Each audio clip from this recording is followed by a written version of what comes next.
This is the School of Orisa Studies, and today is our Tuesday night Odu study group. Except for today is not Tuesday; it's Wednesday.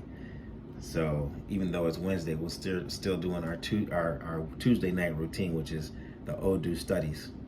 And this is a time where we look at the Holy Odu that manifests for us as a body, as a group. So I know for a lot of us this is maybe redundant, but it needs to be restated because it's just part of the practice, and it gives us a kind of a reminder of how we got to where we are right now. Every 16 days we cast Ifa, and we cast Ifa for our community. And some of the things that explicitly we ask for is Ifa, speak to our condition. People are coming from all different walks of life. They're at all different stages of life. They're in different parts of the world. But we all are here facing this moment together. There's something that we all share. This is a moment that is significant to all of us in one way or another. And we know that you have the capacity to see all of our situations. You're the one who knows the beginning and the end of all things. Please, based on what you know about where we started and where we're going, give us some idea as to what we need to do to travel this portion of the journey with care, with precision, with purpose. And that's the intention that goes into the divination for us every Ita Dogun, right? So when we see an Odu that comes out, like right now we're looking at OgbeOyeku. OgbeOyeku is what has been cast for us. This is the message of Ifa for us. This is not a research project. This is not a random selection of ideas that that would be, timely. No, this is just straight casting of Ifa with the Ikin, and whatever Ifa says is what we relay. And right now, we're looking at the Holy Odu, OgbeOyeku. Ogbe on the right, Oyeku on the left.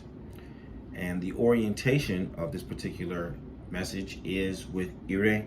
So there's two options. Once you cast Ifa, it could be Ire or it could be Ayewo. Ire is positive. Ayewo means it requires some further investigation. It means it's not positive. And so we are blessed with a message that comes with Ire. And the particular type of Ire that Ifa has defined for us is the best Ire, the greatest Ire of all, which is the Ire of Aiku. This is the Ire of immortality. Okay, it's immortality. Commonly, we'll talk about it as long life or longevity, but sometimes I like to really lean on the true meaning of Aiku. Aiku is immortality. Okay, and it's important to take into consideration what it means to be immortal. How does one attain immortality? Right? We know that physically we don't go on forever, but what are some things that are immortal, right? And even people, ideas of people, in the works of people, how do they become immortal? And it's those lines of thought that I believe will help us, again, to pattern our lives in a particular kind of a way. Earlier, I was live on Facebook and YouTube talking about the school and sharing some of the stories of the students in the School of Orisa Studies. And one of the things that dawned on me in the middle of the conversation was the importance of thinking like an original, right? The importance or the significance of thinking like an original. We don't always understand or recognize that the impulse that has brought us to a tradition like this is rooted in an understanding that there's some value in the original African thought that we can't get other places, right? And some of us know because we've gone and we've researched and we've looked in different places. I have read plenty of books and I've listened to plenty of lectures and I've gone to a variety of places and I've explored a lot of different possibilities. I've become educated and I've learned this and I've learned that. And I know based on all of the things that I've done in my life none of those things will address the most fundamental and pressing concern of my life, which is, who am I? Why am I here? See, my degree from Cal can't tell me that. I have a degree from Cal. I'm so proud of it. It's up on the wall here. That's an elite thing, you know what I mean? Say I graduated from UC Berkeley, right? And then I could go on about my GPA, and I could go on about the courses and the professors that I had. And I would be genuinely proud of those accomplishments. But I could tell you that I only just this maybe 2 months ago had this diploma framed. I've had it for decades, just rolled up somewhere. Not that it didn't matter to me, but it didn't speak to that really core concern of like, well, who am I? My degree from Cal doesn't explain who I am. It doesn't reveal who I am. It just tells you what I've done. It tells you that what kind of intellect I have, but it doesn't tell you who I am, right? And I could go down the line, and you can too, of all the things that you've acquired and accumulated, and the things you've done, and the people you've met, and the places you've gone, and they've been great, and they're significant. But there's some reason why Orisha occupies a particular place in your life, because this is going to give you an explanation for who you are that's not based on your passport or your birth certificate or your degree or where you live, what your zip code is, or what brands you wear. No, this is going to go deeper, deeper, deeper, deeper than anything else can. The Bible can't tell me who I am. The Quran can't tell me who I am. Because if I really get clear about what the Bible says, when you can get to the book of Numbers, and they talk about who begat who and begat who and begat who, none of those people are my people. Not one of them. That's from a whole different region from where my people come from. Before I had my name corrected, I happened to be in England, for example. Me and a good friend of mine, we went to England. And we were in the town of York. And we came upon a winery. And when we got to this winery, beautiful old, we were in York is an old town. York is a town that was there before it was England as such. You guys know that, like, that island was tribal, you know what I mean? They had these sort of fiefdoms or whatever, serfdoms, and they were all kind of independent before it became what we know as England. And the Vikings were coming through there, and they would raid and they would pillage, and so that northern part of England is this interesting, hybrid kind of a culture, but very old is what I'm trying to say. When you go there, it's where you got these old abbeys, those old churches and stuff like that, cobblestone, and you know what I mean. It's old. Is what I'm trying to say. So I went to a little town, and I found this winery. And I was surprised because the winery it bore my English name. I had an English name. I was born an English name. And I'm there and I'm looking, and I can see, hey, this is like my namesake. And a man was coming, and I asked him, would you take our picture? We had real cameras. This is before the selfies, right? We had a camera. You couldn't do a selfie. So I asked him, would you take our picture, please, in front of this? And he said, yeah, of course. And so I asked him, I said, so what's the story behind this? He said, oh, this is the name. This is the place where the name was Wells. This is the name. This is the area where the name Wells originates from. And this was a family, blah, blah, blah. I mean, he just casually broke it all the way down to let you know that I was like at the root of where my name came from. But right there at that moment, I was probably about 18, 19 years old. At that moment, as I was in awe of the antiquity of where I was standing and the historical value of what he was telling me, I started to look around and do a little panorama of the survey of the area. The people were all white. The whitest people I ever seen in my life. Nobody was even kind of brown. No one even sort of had a nose remotely as wide as mine. No one's hair was even with a good super duper perm. Nobody was hair was close to as nappy as mine. And I immediately said, these people ain't my people. This is not where I come from. This is where the name that I bear comes from. But these are not my people. Right? And so these are the things that at a relatively young age were implanted into my experience to make me say, there's more to this than meets the eye. And those kinds of experiences made me open and receptive to understanding how I can get a more true and correct understanding and interpretation of who I truly am, where I truly come from, and what my true purpose is. They say that if you know the beginning well, the end won't trouble you so much. If you know the beginning well, the end won't trouble you so much. But if you don't know the beginning well, then the end is, every day is the end.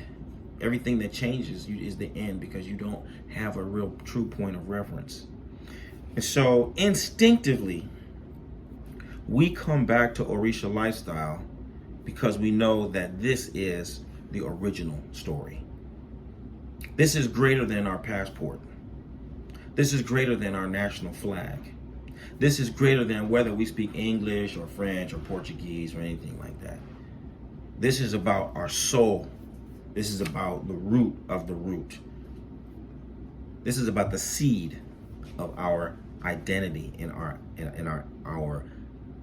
collective existence. And that's what brings us to Orisha at the deepest level. Who am I? Why am I here? How did I come to be? Right? And we can't leave that to the scientists. We already know that. We got scientists. We know what the science says. We know what the national history says. We know that. But those things don't give us a truly precise explanation of our history and of our source. And so when we look at the Holy Odu provide us with the stories that explain the pattern of creation for us. And they help to give us an orientation and a context for where we are in the unfolding of reality and as it has unfolded since the beginning of time. So we're here with, as I said before, OgbeOyeku. That's the Odu that governs our community at this moment. And the orientation for this is Ire Aiku, the blessing of immortality. Okay? And so immortality for, let's say, the English can be found in things like these abbeys and these names. You go back to these old English names, and those folks can take you back and they can show you a family crest with a lion and some red and some yellow and this and a flower. And that talks about the eternity of their lineage, right? The Egyptians have their own manifestation of eternity, the Chinese, etc. We as African people have our own expression of eternity. And it does not have to be expressed through monuments, right? We don't have to have stone buildings in order to be eternal. We have a way of doing things that if you go from Trinidad to Brazil to Jamaica to Nigeria to Tanzania to Brooklyn, you can go and you can bump into people who look like your people. That's my uncle right there. And not only do they have the same features, but they walk like your people. They have the same voice as your people. When they laugh, the gestures that they make with their body, you say, I recognize that person. When they dance, when they feel it, when something is good to them, and they just are naturally themselves, you recognize certain things. That's an eternal presence that is uniquely ours, right? And we need to understand that and appreciate that on its own terms. I don't have to have a stone building in order to recognize my eternal presence. I don't have to have a wall that stretches for miles and miles in order to appreciate my eternal presence. I don't have to have an old yellowing piece of paper that's tattered on the sides, and if you touch it, it's going to fall apart. I don't have to have that in order to say that I've been here since the beginning of time. I don't need those things. There are other things that I can feel and I can see in other African people that lets me know we've been here forever. We'll be here forever. This is our inheritance. This is our legacy. And I'm happy with that. So when we look at the blessing of immortality, it's a question of also valuing what defines immortality. We have to define immortality on our own terms, okay? Not exclusively on the terms of the mainstream society that we live in. So Ifa says, in order for us to attain immortality and to enjoy immortality, there are sacrifices that we should make. So Ifa defines the sacrifice for OgbeOyeku. Ifa also says that there's adimu for us to perform as well. Sacrifice, by definition, goes to Eshu, Elegbara. Eshu is the recipient of all sacrifice. When we say sacrifice, we're talking about the word Ebo. Ebo, E-B-O, is Ebo. Sometimes I hear people say Igbo. Igbo is something different. Igbo is after you make Ebo, and then you go and give it straight to an Orisha. So we make Ebo to Eshu, and then Ifa says you need to also feed Shango. That's Igbo. The Igbo is what you take straight to Shango, or straight to Ogun, or straight to Oshun. That's Igbo. Ebo is what we do that we give to Eshu. All Ebo goes to Eshu. And Eshu will then take that Ebo and distribute it to whomever it needs to go to. If it goes to the witches, or it goes to these deities, or it goes to the ancestors, Eshu is the one who's going to make sure all of the entities get what they need. Okay?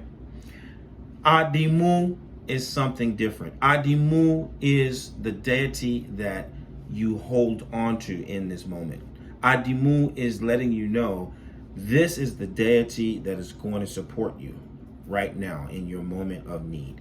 This is the one who's going to create opportunity for you. This is the one that's going to protect you. Okay? Adimu. And so here we're giving Adimu to Ori Iya, our mother's Ori. If I hear, and you can go through the verse. I'm not going to reference that verse right now because of time, but you can go through the verses. Look there on Patreon, and you'll see the verse of Ifa that addresses making offerings to the spirit of our mother. It's the verse that talks about Egbe. But it's the spirit of our mother who is the one that is going to make it possible for us to achieve great things. So Adimu is also a part of our sacrifice. And all of these things are necessary for us to attain the blessing of immortality. I also like the blessing of immortality because it really emphasizes the significance of spiritual investment. Immortality, by definition, means that you're talking about something that's that goes into the deep future.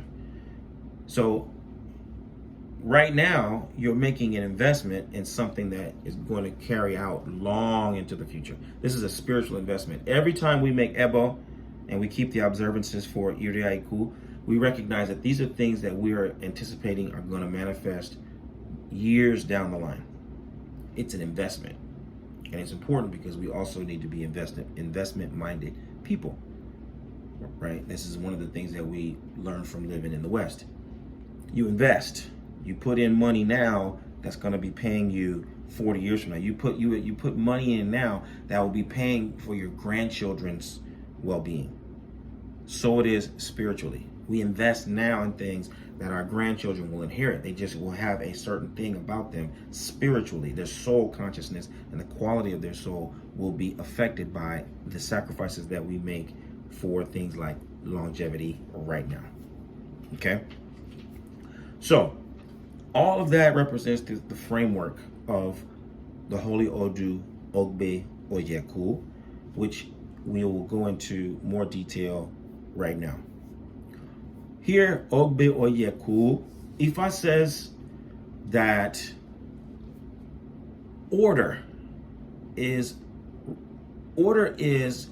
requisite for peace. OgbeOyeku says order is requisite for peace. If you want to have peace, you're going to have order. Likewise, if you refuse to impose order, you will not know peace. OgbeOyeku says that progress is built upon or functions within systems. It's not just that things are put in a certain way, but these things all interact with one another in a certain kind of a systemic or systematic sort of a way. OgbeOyeku also tells us that just by organizing things, we demonstrate leadership. Just by organizing things. Very, very important. It doesn't require, leadership doesn't always require that you stand in front of people and say, you run up this hill, you open this, you take that. That isn't the only way leadership is expressed. Sometimes leadership is just expressed in making sure that there's a place for everything and everything is in its place. That's leadership. It's a form of leadership. And again, for me as a teacher of little children, I spent some years teaching really small children. If there's no order, it's going to be chaos. You got 4-year-olds, 5-year-olds. If you don't put in order, it's craziness. And so before I go around telling people what to do, I get everybody's name and I make a seating chart. Just like that, I've demonstrated leadership. Just by having a seating chart. You sit here, you sit there, you sit there, you sit there, I sit here. I've already established leadership. Right? Things are going to naturally flow in a certain way because of the way I organize things. Right? And everybody who's ever been a student knows. If you were that student, you probably had a seat right next to the teacher's desk. If you were that student, and you know a student I'm talking about, the one who's got to be right there in front of the teacher, just a touch away. I can just grab your little desk. Hey, simple. You go to get on a plane. Some airlines, I think they've kind of all disbanded this now that I think about it. It's been a while since I've seen this. But you can go and you're going to board the plane and they have group A, B, C, and D. Well, they make 4 lines. There's group A will just line up here. You got your own line. Group B, you got your own line. Group C, Group D, you all have your own line. There's no need for anybody to be frustrated or trying to push and shove and figure out. I mean, you all got seats anyway, so I don't know why people get all worked up about getting on the plane. But you even have your own groups, and everybody can stand in their own line for their group. Small things like that. Order.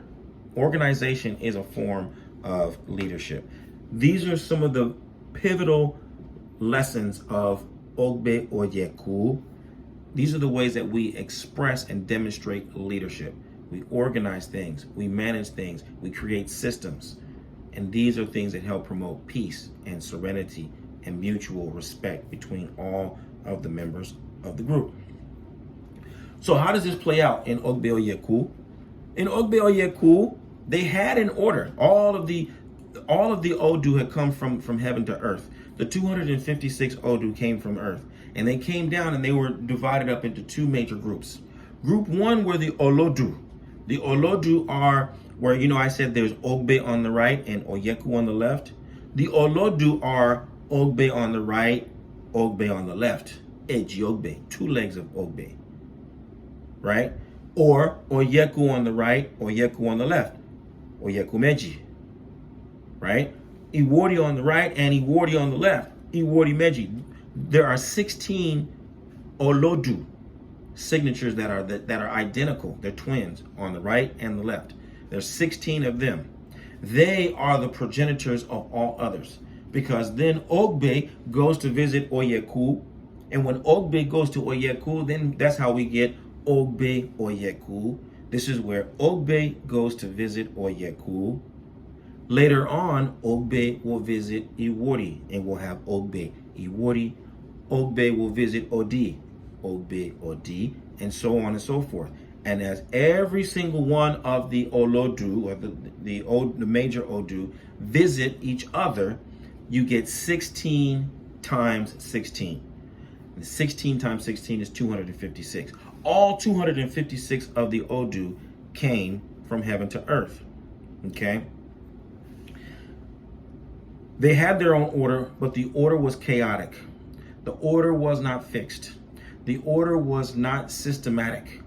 And so people were constantly wondering where they fit.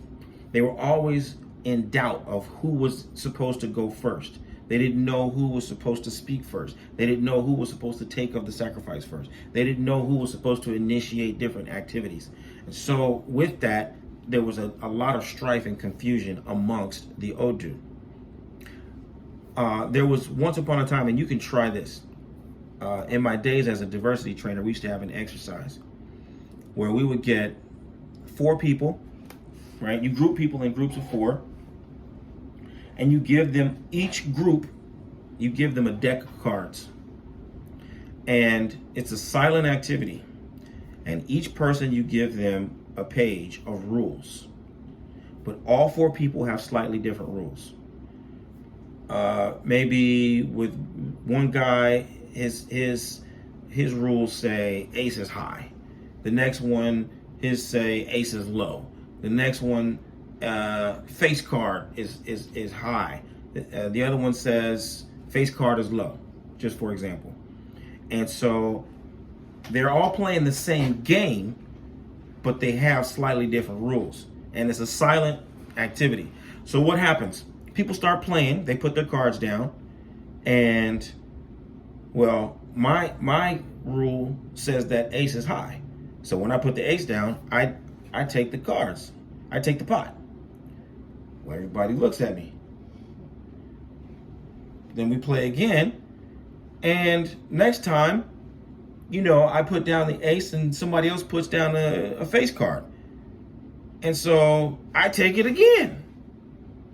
Now everybody's looking, but the person who had the face card and expected to win is not happy because I got 2 books and they have none, and they felt that they really should have won that one. So the next time when we play the cards, before anybody can do anything, this guy just takes the cards.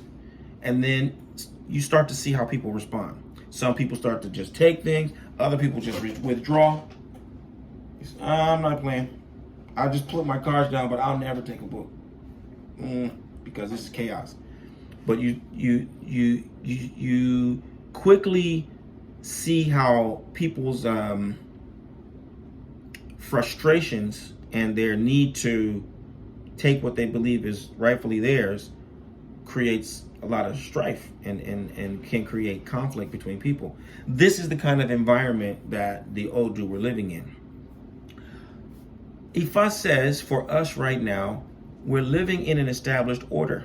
We're operating under a certain set of rules. But somehow within the order and the rules that we live, things aren't clearly enough defined. And so in the lack of clear definition, people are taking it upon themselves to make their own rules, taking it upon themselves to throw their weight around. People may be bullying each other. People may be taking advantage of the uncertainty to connive and deceive one another, because there's a wild west kind of a mentality. Okay, I definitely see it within the realm of Orisha studies, Orisha practices, right? Like I said, we got Trinidadian, Venezuelan, Cuban, Brazilian, Puerto Rican, Dominican, et cetera, et cetera, et cetera, and we're all practicing different traditions on top of that. You got Puerto Ricans practicing Isheshe and Brazilians practicing Lukumi, and you know what I mean? Like all these different competing values, and nothing is standardized. Very little is standardized, let me say that. And with this very little standardization, some people are just taking advantage of the gaps, and they'll tell you anything. You're going to be a king. Oh, I castify, you're a king. You're a queen. Anything. They'll tell you anything because they can. Right? And sometimes it's accurate, but you have no way of even validating it because there's no standard. There's no standard. So Ifa is pointing out that, hey, we live in an environment where there are some structures, there's some orders, there's some rules, but it hasn't been standardized and articulated in a way that people can reliably know this is what's supposed to happen, this is what's not supposed to happen, this is what I do when there's a discrepancy, this is what I don't do when there's a discrepancy. We're in a wild, wild west kind of environment. So what happens? OgbeOyeku takes it upon himself. OgbeOyeku at the time was considered the young Odu. OgbeOyeku had no rank, but OgbeOyeku saw that there was a better way. And so OgbeOyeku went to consult Ifa. Ifa said, OgbeOyeku, you have a good idea. This is a fantastic innovation. What you're proposing is going to be really superb. But you need to know there's going to be opposition, there's going to be backbiting, there's going to be all kinds of adversity that you're going to face as you try to implement this new order. So OgbeOyeku made the sacrifice and then went to the other Odu and started to talk about instituting a new order. Now, as some of the Odu agreed, and they heard OgbeOyeku's proposal, and they thought, that's a very good idea. We can go with that. That system that you've laid out makes sense to me. The system was essentially based on seniority, hierarchy based on seniority. OgbeOyeku, we like that idea. But likewise, there were some who were in opposition. They were very, very, very opposed to what OgbeOyeku was suggesting. Why? Because it meant that their position was going to change. Ifa is not saying that those people are bad people. Listen. Ifa is not saying that those are bad people. Ifa is saying that people get their sense of comfort and confidence from what's familiar. They're used to doing things in a certain way. They're used to being respected for certain kinds of activities. They're used to being able to show up and do things and get certain kinds of results. And the minute you start to present something different, that threatens their sense of order and comfort, and they don't want to be subjected to that. You guys remember when the great Nelson Mandela had been imprisoned by the wicked colonizers down there in South Africa for like 26 years? You remember that travesty? How the white man locked him up on his own land for trying to get free. And Mandela was in prison for 26 years. He became an old man. But they didn't have him in a jail cell. They had him in a house. This is an important lesson. They had Mandela in a house. And when Mandela got free and he could live anywhere he wanted, what did he do? He had a house built on the exact same floor plan of his prison. Go look it up. When Nelson Mandela became free, he had his house built. When he was the president, he had his house built in the same floor plan as his prison. Why? Because he's too old to be trying to learn where the bathroom is at 2 a.m. when he's got to go pee. He wants to wake up and know where everything is. It's comfortable. That's one less thing that he's got to think about. Where is this? And when I want to stash this over there, let me just keep it the way I'm familiar with it, even though that was my prison. It just lets you know this is how the human mind works. We prefer comfort. We prefer predictability, right? We prefer order, even if the order is a prison. It's familiar. And it's one less thing that I got to figure out. So when you want to create a new reality for somebody, you've got to craft another. Number one, first, you've got to understand what the existing order means to the people. You got to understand that. What do people get out of gossiping? What do people get out of stealing? What do people get out of being crooked? They get something out of it. It's comfortable at the very least. It's familiar. They know what to expect. If you want them to change, you got to recognize that they're comfortable in that. They want to be there. That makes sense to them. And if you're going to give them something else to do, you've got to present something that will be more appealing than what they're already doing. And as a matter of fact, in the best case scenario, it has to be more appealing and it has to be easier or just as easy as what they're already doing. Okay? OgbeOyeku is giving us some insight into that. That from a humanistic level, from a psychological level, the reason why Ofunse and the other Odus fought so aggressively against OgbeOyeku is because their reality was being threatened. Everything that they knew to be normal was being compromised, and they didn't want that to happen. So the way we learn from that is we recognize what our people are getting from the system that they live in, even if it's dysfunctional, and we give them alternatives that are going to be more valuable, just as easy or even easier to maneuver as the existing system. Okay?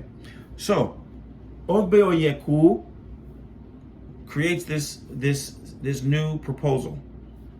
Ofunse creates a whole conspiracy. He gets a bunch of folks together and they fight OgbeOyeku so strongly that OgbeOyeku's proposal is dissolved. OgbeOyeku did not succeed the first time. Ofunse put another system in place and put his cronies all in the key places. All the Ofun clan was on top. Ofunse, Ofun Irete, Ofun Otura, Ofun Gonda, etc. All the Ofuns were on top, right? And it created even more problems. And the problems got so intense that all the other Odu protested. They all withdrew. They said, no, this is terrible. What Ofunse has proposed now, this is worse than anything we've ever seen before. Okay? So they ended up calling OgbeOyeku back. They said, we want to know more about your plan. And OgbeOyeku then was able to come forward with more support, implement the plan, and from that plan, we got the organization of the Odu that we recognize today. OgbeOyeku was at that point declared the Baba Amulu, the father of combinations.